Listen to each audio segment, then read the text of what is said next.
Hey, welcome. We're going to do a welcome, in fact, to a wonderful part of Italy, Lucca. We're in Lucca, and I thought what we'd bring for you tonight is a couple of pasta dishes going on. We've had the Parmigiano Reggiano tour today, and we've got lots of inspiration from some of that Parmigiano. So we're going to bring that into a beautiful, in particular, and I've just all done these, made these, chopped these up, filled them up with a beautiful filling of ricotta, and there's some spinach in there. Simple, big's better. And I'm going to do a burnt butter sage with a walnut over this ravioli. Okay, so we'll get our water going. I'm going to get that in. I've got this just warming up here. Just the first thing with a burnt butter sage, you've probably seen me make it before, is the butter. Okay, you really want to get that butter going as much as you can. Let's just get that water boiling pretty well there. So I'm going to get that one down a little bit. Just because we've got a couple of things going on here. A couple of waters, get the heat coming off that. Just bear with us. Again, lots of hot stuff moving around there. So let's just put that in there for a second. So the idea with the burnt butter is get a hot pan going, turn it down a little bit, not too hot because you will literally take the place down. Let's just have a look at that. These induction cookers are a little bit different. So with our butter just nicely chopped up into some little bits so we can get that cooking there. You can see just literally just little dice it up just so you can spread it across the pan. It takes about 4 or 5 minutes. It doesn't take long. And you get that really nutty, browny flavour that comes through from the cooking of the butter, which absolutely changes the flavour of what would be a normal butter. And it starts to get a little bit brown as well, so that's why we put the fresh sage in over the top. So, you can see there, butter in, it'll start to crackle, it'll start to make noise. Once that's melted, once that butter's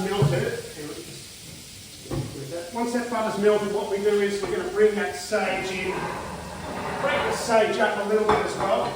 Okay, so when that's going, break the sage up, just so you don't have that big bits in it. So just make sure that's melted. Let that go there for a second, and just some of that butter, that sage. Pick the leaves off, don't have to overdo it.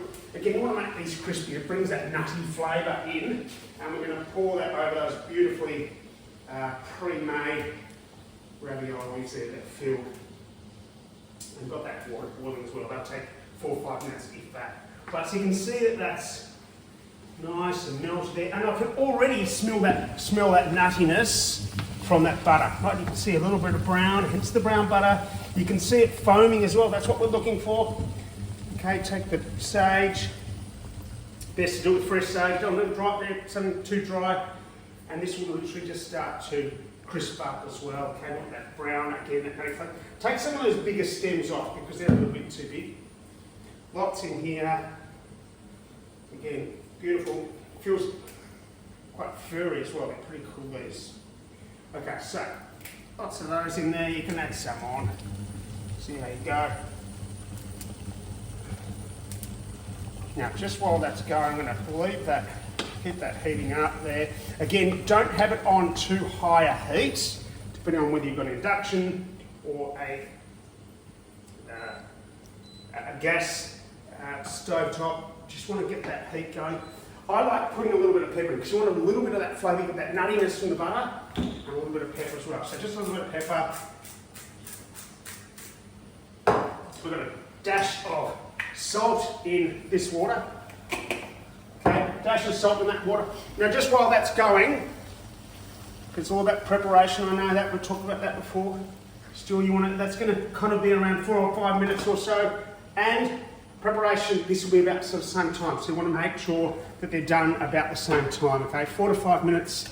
Don't overdo it because they get a little bit soggy, any of these particular raviolis. Just hand place them in so you don't get them sticking. Beautiful, what we can see there.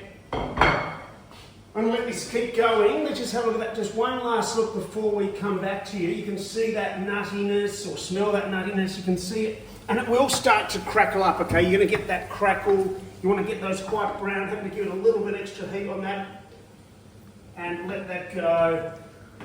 And then we're just going to pour that on top, and then we're going to break the walnuts up a little bit. Put the walnuts there, we're going to break those up a little bit and just sprinkle on top. And of course, nothing can be better than a little bit of that Parmesan on top as well. So we'll come back. Once that's done, that's going to be done all together and we'll plate it up. Okay, welcome back. We're done there. We're done there. I just want to take these out now. Just these beautiful little puffed up pockets. Look at those. Just be really careful with them because they are quite delicate. And one learning, don't leave pasta in the pasta oil too long. They start to get too soggy, right? So that's all about the preparation, the timing, making sure we've got that all right. So they all come out about the same time. Look at that, beautiful. I might even see if we can pick them up like that. Drain a little bit of the water out. It's already got some water in it. It's all right. Some of that pasta water is good. It's nice and glossy. Gives that beautiful flavour. But as I said, just be very careful bringing those out. You don't want to break them up. That's spinach and ricotta. Oh, there's a break up. The spinach and ricotta. Okay, now I've got that burnt butter, burnt sage butter there. Just move that away.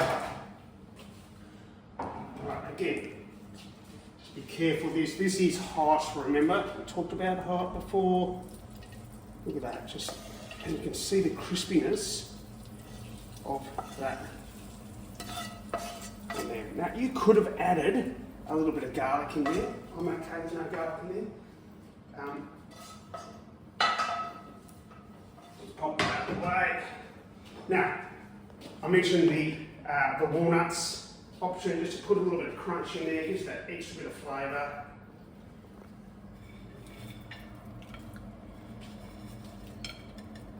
And just to top it off, some of that Parmesan. Don't overdo it, because you can add that on as separate serves. It'd be rude not to my friends on there. Look at that. A burnt butter and sage ravioli with that spinach in there. Absolutely beautiful. Smells wonderful. Enjoy.